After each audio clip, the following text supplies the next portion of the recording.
mga karagdagang kaalaman na inyong mapagpupulutan ng aral na nakaugnay sa tunay na buhay. Isa ka bang mahirap? Ito ang kwentong bibigyan natin ng aral. Ito ang mga tanong na minsan na ating naririnig. Kasalanan bang maging mahirap?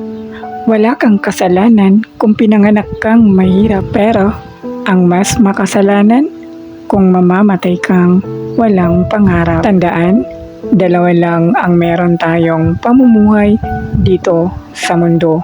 Ang buhay mahirap at ang pamumuhay bilang isang mayaman. Sabi nga ng iba, pangarap ay pagyamanin, kinabukasan ay pag-aralan. At kung nakikinig ka ngayon, hindi pa huli ang lahat para baguhin mo ang buhay mo bilang isang mahirap